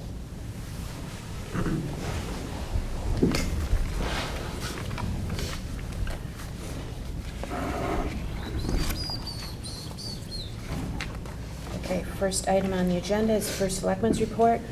I had the honor of attending Darien's first Declaration of Independence Day ceremony. It was held at the high school and organized by the Monuments and Ceremonies Commission.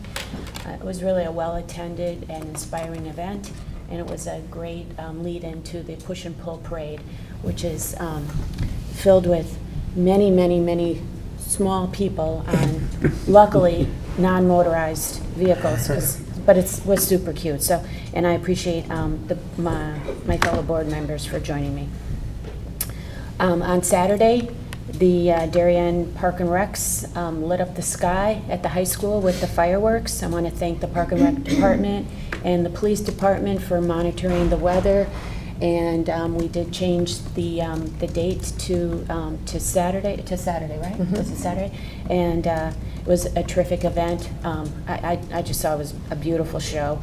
And I want to, again, thank them for putting that on. I also want to thank and show my appreciation for everybody, for first of all, the Darien Chamber of Commerce for organizing the sidewalk sales, and for everybody that participated, supporting our local businesses. Very important. As a reminder, the deadline for the West Cog noise abatement study is August 31st, and that's a survey you can do online.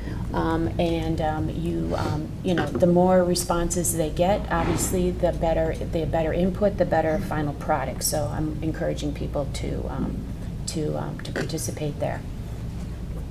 And as the board remembers, we initiated the discussion on a potential noise ordinance at our July 3rd meeting. That was prompted by a large number of people reaching out regarding this. And we are in the midst right now of collecting information. I know that board members, I know that I myself have had a lot of people reach out. So I'm encouraging people to continue to do that. We will be addressing this at an August meeting, but it's important and if you're not in favor of a noise ordinance, we want to hear from you also. So the more information we get at this time, the better. Aquarian, hard to believe after Sunday, but yes, we are still in a drought advisory, and what that means is that we are still in a mandatory twice a week watering irrigation of your property, not handheld or soaker hoses, but air irrigation. So you can check the website, the Aquarian website, for seeing it's determined by your house number. So if you're an even number, you go on, I think it's Mondays and Thursdays. Don't quote me on that. Look at the site. But it's 2 days. It's 2 days a week. And we did get a little over an inch of rain here, but I want people to understand that Aquarian does monitor this, and they are looking to make sure that you are adhering to the twice-a-week schedule. So again, if you want more information on that, you can go to their website. And as Ed mentioned earlier, the Department of Public Works will be providing a public information session on Wednesday, July 25th at 7 o'clock in the Mather Center Cafe. And they will be going over, we will be getting a presentation on the Grove Street Tilly Pond flood study. And lastly, I'm pleased to announce that the Great Island Advisory Committee is now fully staffed with 4 residents: Bruce Ferguson, Dan Kolakowski, Jeff Table, and Kip Vizzi will be our resident representatives, and that first meeting is tomorrow at 6 o'clock. That's my report. Kate? Just very quickly, at your August meeting, I'm going to start with you the discussion on changes to the parking regulations. We have not increased the permit fee in a number of years, partly due to COVID, but we should start looking at that. So part of the process is we will have to have a public hearing, which I would like to have in September, in order for any changes to be made, be effective in time so we can send out the renewals in October. And that's it. Okay. No emails or anything, right, Kate? I did not receive any. Okay, all right. So next item on the agenda is to discuss and take action. Board liaison. Oh, I'm sorry, I skipped right over that. Thank you. The Blight Review Board met last Wednesday. I was not in attendance at that meeting, but reviewed the video and the other meeting materials. We discussed that at our earlier town department head reports. There have been 3 additional properties added to the list that we will be monitoring. As always, we work with our residents to try and just resolve the blight and not become a financial burden, and more helpful with these new cases that they'll be like the typical ones where things get resolved in some sort of orderly fashion. More on those as we go forward. Is there a place that residents can check to see if maybe there's a property in their neighborhood that is already on the blight list before they make the phone call again? Like, is there a public place that this list is?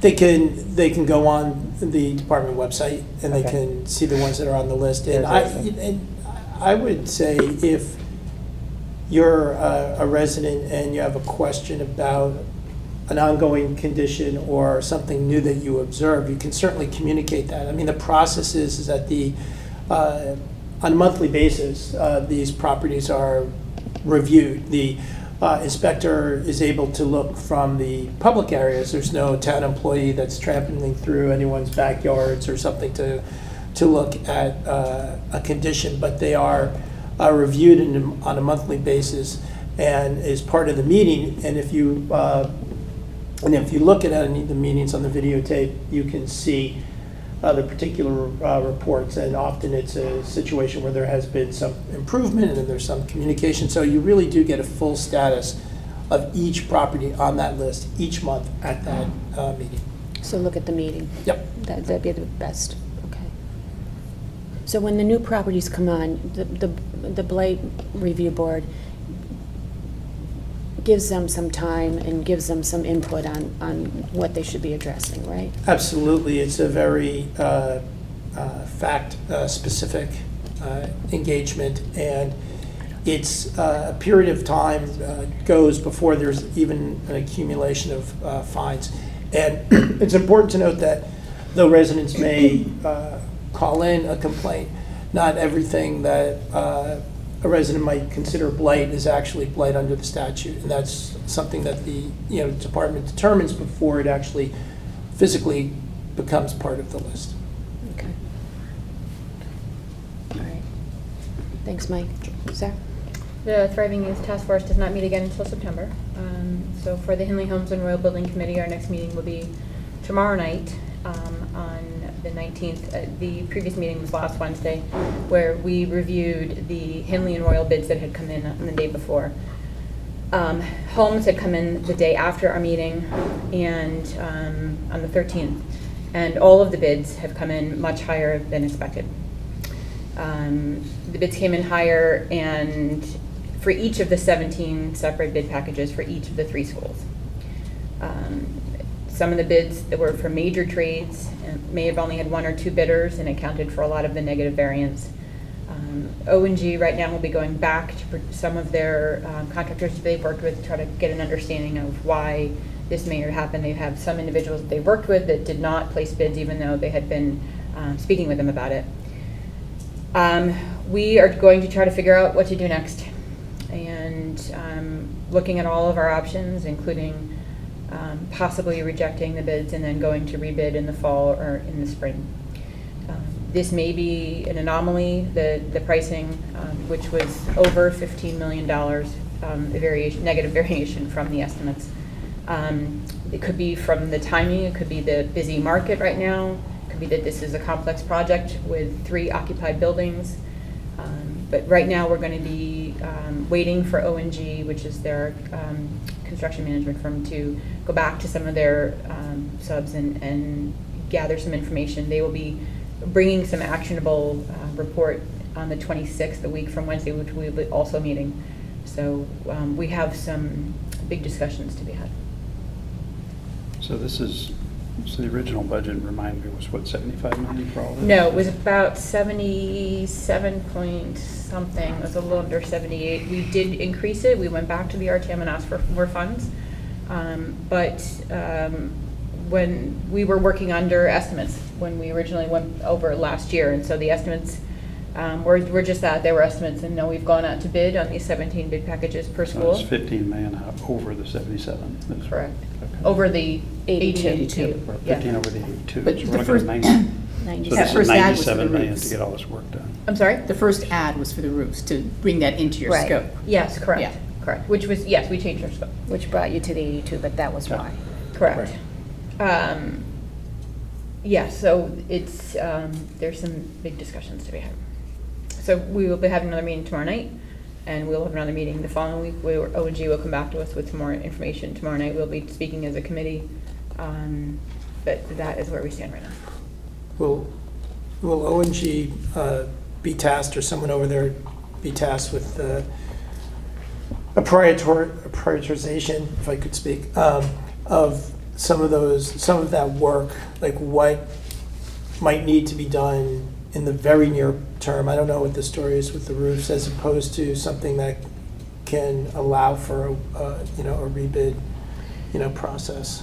It is interesting. There is a discussion of what if we were to change how we did phasing, and they will go back and try to understand how that could affect if we were, instead of doing some of the renovation work, to start with a new build and then do the renovation work later. The difficulties are many, including of which the schools, we're planning on having us start this summer and getting work done before the students are back. And if we are to go out and rebid, which means we stop what we're doing and reject these bids, they will need to then go back and make sure the portables are ready for use for the first day of school, which we were not planning on doing. So it involves some major changes. And Sarah, you need to rebid the whole. May need to rebid the entire thing. The whole project, right? Okay. Yep. Okay, thanks for that update. I know the committee is working really hard on this, and this was a disappointment. Yep, huge. John? It's just ARPA I'm working on now, and we'll talk about that later. Okay. Marcy? Nope, we haven't met since our last meeting, in any of my Okay. committees. Thank you. Okay. Kate, were there any comments, emails? No. Still no. Okay, next item on the agenda is to discuss and take action on a request to authorize hiring of a sanitarian using grant funds, and we have our Director of Health, David Knopf.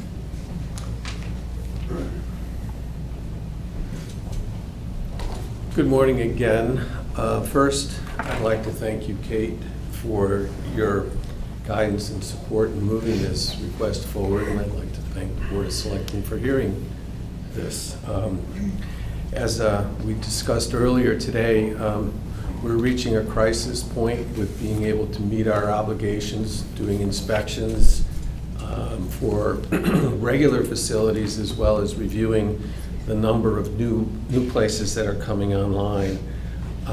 We have a spreadsheet, just as a kind of a visual, that we're using to keep track of the new facilities as they are under construction in various stages of plan review and in various stages of permit issuance.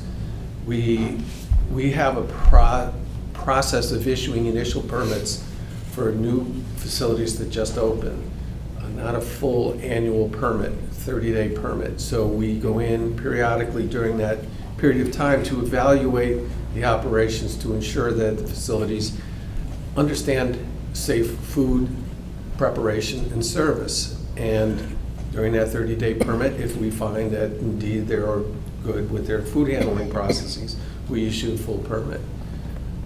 We found that several of the new facilities have had to have 30-day permits renewed multiple times, which means we're doing multiple inspections, very time-consuming process. Plan review process is time-consuming. As I mentioned earlier, we're also working through a new food code inspection process. Right now, we just are falling behind, I must say, in our inspection numbers. You can see that in our monthly reports. There was a drop-off from the first quarter to the second quarter in the numbers of inspections. Since the original budget was approved, we found that we do have access to a grant that we didn't know of in the past when the budget was originally proposed. So what we're proposing to do is utilize that grant. It's a workforce development grant issued by the state to local health departments, basically to add staff as needed. And so we're proposing to utilize those funds to supplement the money that we had originally allocated to hire somebody full-time in January. So what you see in your budget, it looks like a transfer form, but we adapted the transfer form for position authorization for this kind of situation. So what you're seeing there is showing what's already been funded through the fiscal 24 budget of about $55,500. An additional $38,000 would be needed from this grant to be able to hire this person on or about September 1st. I normally wouldn't be a fan of using a limited time grant to fund a position. However, we funded this position and had planned for it to be ongoing beginning in January. So to supplement it and hire it now with a grant, I think is a good use of the grant, and David has shown the need, so I endorse it. David, is there a deadline on the grant to accept it? No, it's there. It's just there. It's an automatic grant that we receive. And, you know, the grant availability is there for, I think, until 25. Okay. But, you know, we would want to utilize it sooner rather than later. The monies have not been allocated yet, but we're guaranteed that they have to be disseminated by the state by November. Okay, that's what I was looking for. Okay. Do you have somebody in the wings that can fill No. this? No. So we still got to do that too. That's one of the And reasons it's- why I put the start date as September 1 based Right. on Given it 8 needing weeks or so. to advertise and interview. Right. And we're really hoping, fingers crossed, without too much optimism, that we can get somebody who can just go right to work. I don't want to have to be training somebody. The training process and certification process for food service is onerous.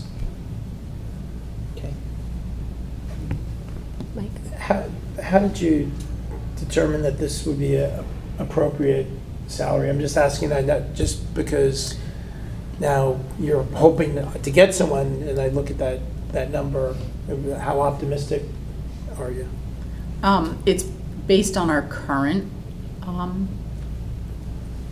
schedule, but anytime there's a new hire, you know, there's a little bit of negotiation that can go on. So it's based on our current grade and step where a registered sanitarian would fit. Okay. I support. Yeah. Sure. Yeah. Okay. So, thanks, David. Thank you. May I have a motion to authorize the hiring of a sanitarian using grant funds? Sarah moves, Mike seconds, all in favor? Unanimous. Thank you. Thanks, David. Thank you. Next item on the agenda is to discuss and take action to authorize the Public Works Department to proceed with the design phase of the Salt Box Lane Drainage Study project. So Ed, do you want to present this?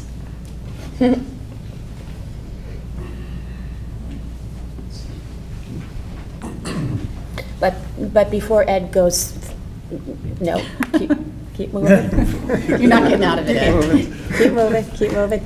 But I know that the board, we had a chance to look at the study and to look at the presentation. So Ed, real high level, and then if the board has any questions.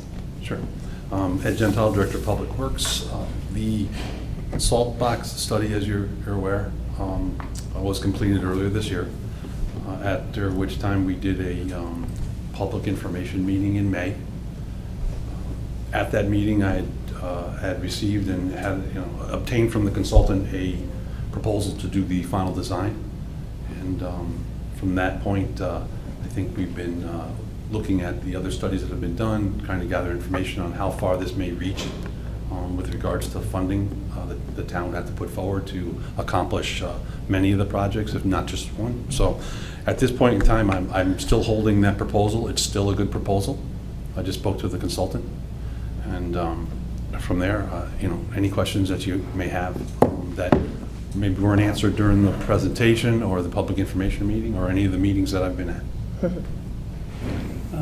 So the design phase, kind of 18 to 21 months. When we talked about the project before, there was sort of a general 3-year timeline from sort of start to finish, if you will. So does construction start right after the completion of the design process? In other words, does the design work encompass permitting and kind of all of that stuff that you have to have in place before you can start to dig dirt? It does. He Okay. incorporated that into the schedule along with the bidding process and the awarding of the contract to bid. Okay. And that 18 to 21 really depends on how well we put forth in this, what time of year we put information and applications into the DEP and Army Corps. Good. And to John's point, and that also includes going and checking with like the various other entities that were mentioned in that report, like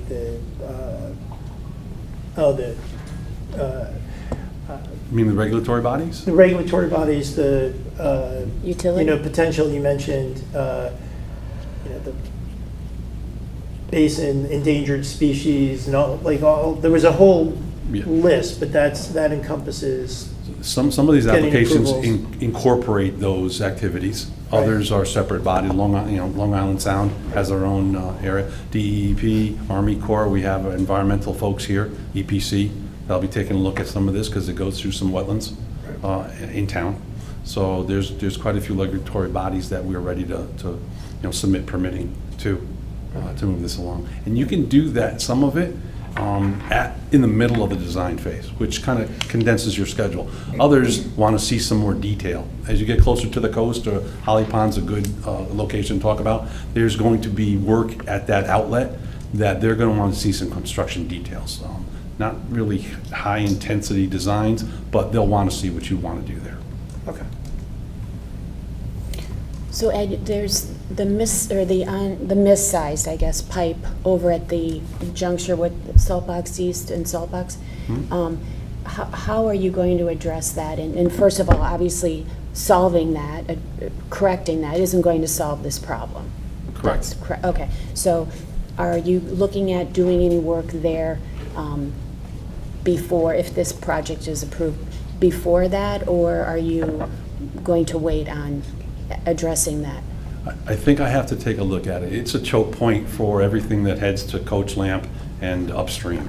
And I think I said in the public meeting that that's one area that we had a concern about. After going through the report and talking to Joe, it's something that we could investigate and put a number to, that maybe we can do a small repair there, temporary as it may be, because that will come out as we do the final implementation of the design.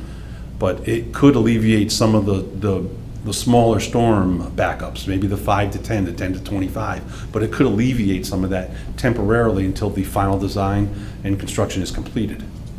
And I think that's important. I think we should do that. It's curious that it went from a 30-24 to a 30-inch diameter pipe. That drop down, there's usually a reason for it. Utility crossing that they didn't want to deal with, something as simple as that. It could be ledge they didn't want to knock out. It's something, I've come across that multiple times. Okay, and it's we set up the flood policy, and one of the important things, one of the first bullet points was to do no harm, and I know you're spending a lot of time addressing what's happening over at the Seagate side of this project. Yep. So do you want to just touch on that a little bit? Sure.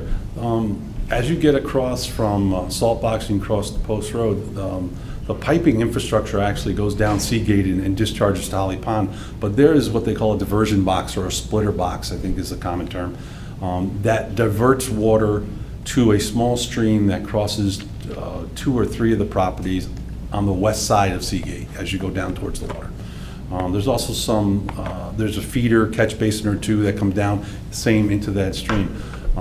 And what they've had the last couple of larger storms is, there have been some washouts. The system in that little stream can't handle a large flow. There's a bridge there. There's some driveway culverts they have to go through, things like that. What we talked about doing is taking a look at that diversion to make sure that we don't send more water than that system can handle, and we can do that. And I think what the consultant and the town decided, and it was Joe and I had looked at it, is let's not design with water going that way. Give me the culvert size I would need if I don't send any water at all. And the difference in size culverts was none. It wouldn't change the size of the culvert at all. So we came up from Holly Pond with a large enough culvert to handle it all, but we'll divert water to keep that stream functioning. But we'll do our best to if you will, neck down the outlet so that not too much water goes that way. And it's a pretty simple calculation. It's just a matter of how we set up the box so it stays maintenance free. That's a big concern for the residents, thank you. It is. I did see the emails, a couple of them, and we've had some conversation with some of the neighbors in that area too. And you mentioned grant possibilities. First of all, will Joe be the point person on this from Ty and Bond? Point person on which part? Going forward on the design part. He will. He will be, okay. He will. All right. He's set up to project manage this thing as well as do some of the heavier hydraulic calculations. That's his expertise. Okay. So he will stay on this job with us. Okay. And will Ty and Bond be of any assistance to you when you go forth looking for these grant opportunities? Maybe not looking for them, but more part of the application process. Okay. If there's information that's needed from them or for them. I mean, we've looked at the hazard mitigation grants. We did approach the West Cog about lot SIP, see if it would fit into a niche anywhere in that grant program. There's resiliency grants that we've looked at, and I will continue to look at them. I get a lot of different grant application processes and programs sent to me from different people. Always taking an opportunity to look and see if they fit. I do warn most people that say, can we go get a grant? It comes with, some of them come with hooks, if you will, or stipulations and requirements that are very difficult to manage on certain types of projects. Because they ask you to do some set-asides. And a lot of, let's say this work in particular, is drainage work. And mostly one contractor is able to do that.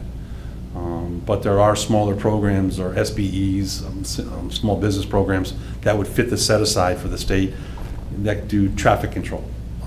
Portable toilets, traffic cones and barrels. So you end up trying to mix and match a program.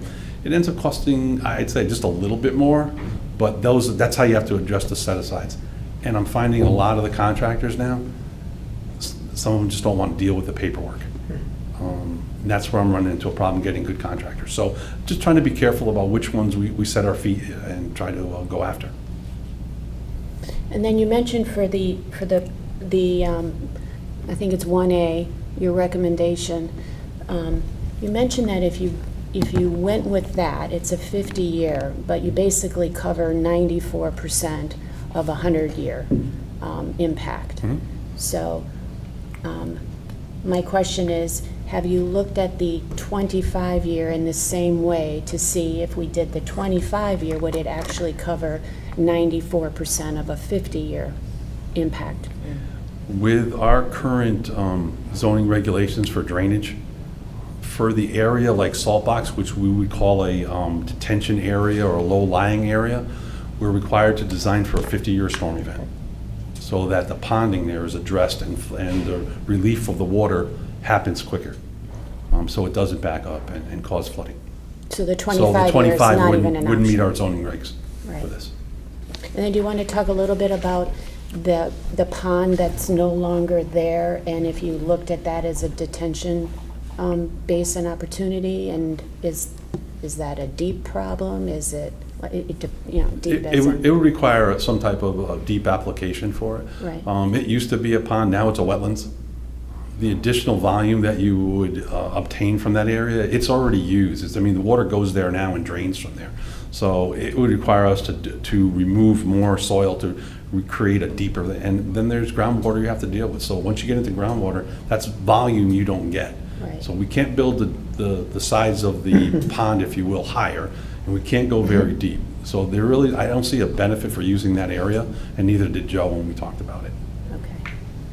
So is it safe to say that we will, I think the number for the 100-year is, we're looking at 29 homes that are impacted and 21 homes that flood? Does that sound right? No, we have, no. 41 structures that were impaired and 29 structures that were directly flooded. That sounds accurate. That sounds right? Yeah. Okay, That was the 100-year storm event. right. The difference between what you had mentioned, the cover for 94% of the impact of a 100-year storm, is there will be, for a 50-year design implementation addressing a 50-year storm, you will not see flooding on the surface. You will not see flooding in the houses. You won't see flooding. To take a 100-year storm and dump that water now, which is a little bit more, the difference between 94% and 100 is the 6%. All you'll see is isolated flooding on the streets up to about a foot and a half. So it's actually almost addressing in its entirety a 100-year storm event. So we're looking at 70 homes in total that are impacted, That that we can mitigate. relieve. Right. So I'm sorry, we're focusing on 50-year storm or the 100-year storm? 100-year, yes? We are targeting a 50-year storm design, Okay. but it happens to address almost 100% of the impact of a 100-year storm. And this was option, is it 1A or whatever it is? That is 1A. Yeah. That was the one that was recommended, yes? Correct. Yeah. Any other questions? No. Well, I personally am in full support of going forward on this. Our community had major impact, and I think I strongly advocate for this. I fully support. I know when we received notifications on Saturday that the flooding was, possible, I know a lot of people, particularly those who live near me, were very, very stressed, waiting, wondering if the next day was going to be a replay of last July or last September. So. And we got a call, the emergency director and myself got a call from Demis, and at 5 o'clock to have a 6 o'clock call on Saturday, which is why I put the code red out, and they did mention that this storm had the potential to be, the same strength as Ida. So, luckily we dodged that. We had a little over, I think we had 1.1 to 1.4 inches of rain in various parts of the community. But, Danbury, Waterbury, they had 4.5 inches of rain. So we've experienced this before, and, we can do something about it in this area. Any other questions, comments? I think this is exactly the type of thing that is part of our role that we should be doing. Agreed. John, any questions? No? Okay. May I have a motion to authorize the Public Works Department to proceed with the design phase of the Saltbox Lane Drainage Project? Mike moves, Sarah seconds. All in favor? Thank you for all your work on this, Ed. Thank you. Thank you. Next item on the agenda is to discuss and take action on proposed reallocation of ARPA funding. I think Kate and John will work on this. Yeah, so the ARPA committee met last week. John can talk about this going to ask you to do two things. The first was the thing I sent out separately, which was the closeout. So we want to close out those projects first, then we want to reallocate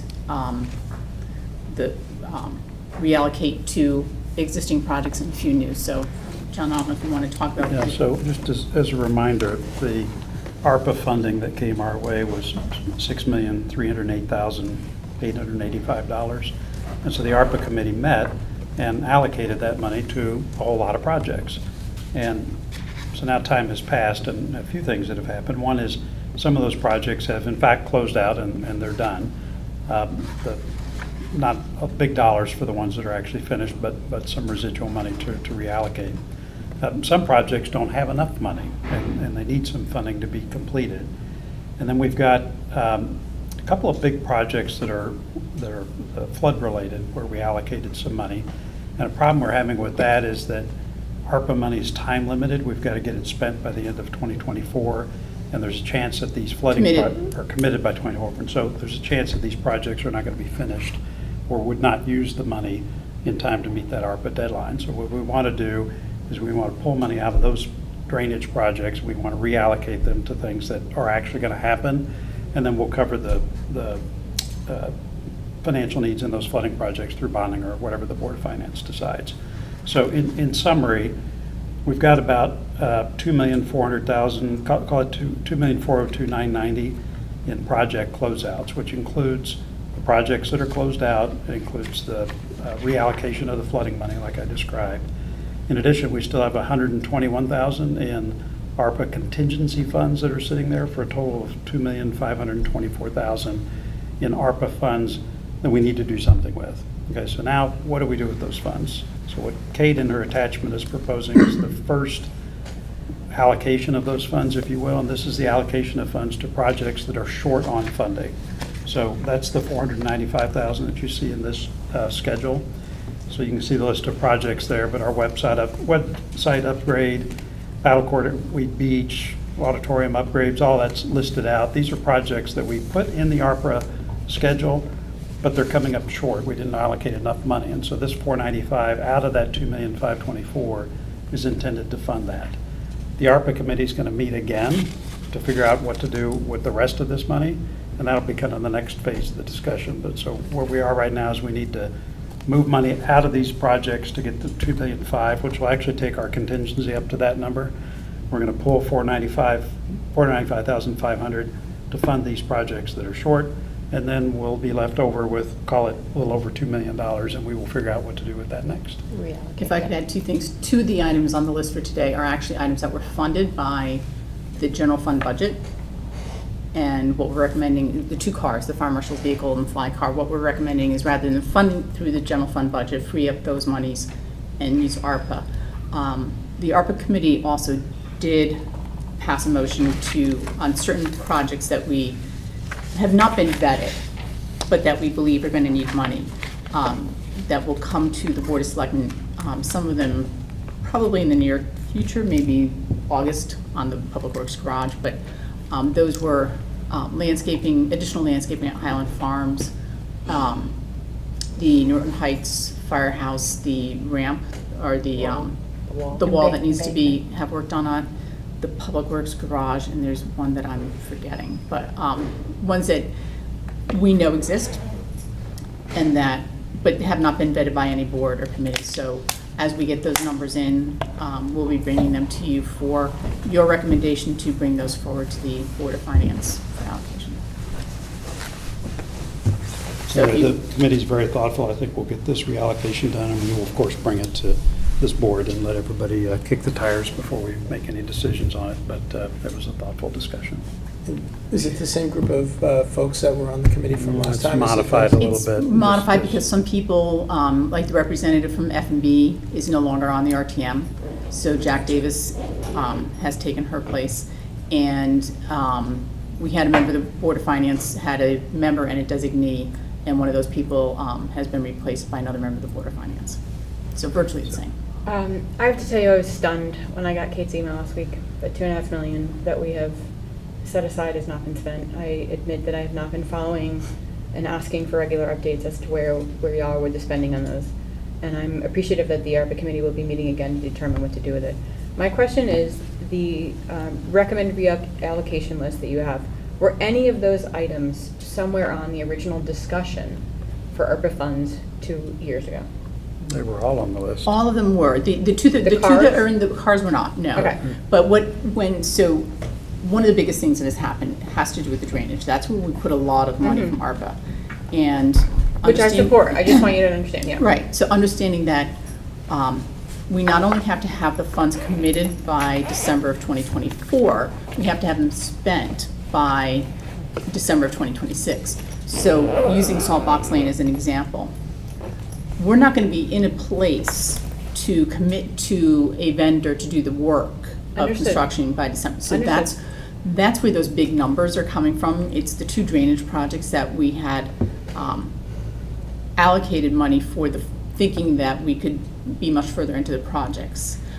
So we are asking to claw back some of that that we don't expect that we can either commit by the ARPA deadline or spend by those appropriate deadlines, to look at other worthy projects. So what I did initially was go through the capital budgets and see what have we got that could be moved up, use ARPA monies for, that's already approved, or what are things that we have pushed off.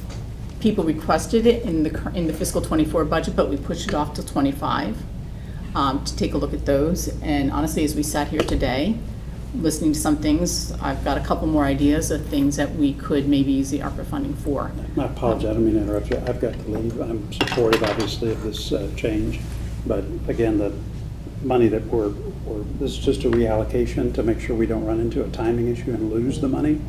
Even though it feels like we're, quote, not spending the money, we're going to replace that funding with another source, and we're going to spend it on something else. And so it works out in the scheme of things. There's no change.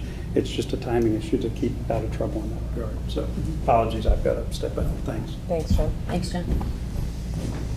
Any other comments? No? So is this the motion that I go with? So the first motion would be to close out the projects according to the list. And those are the grade outlines? The grade outlines. Okay. Okay.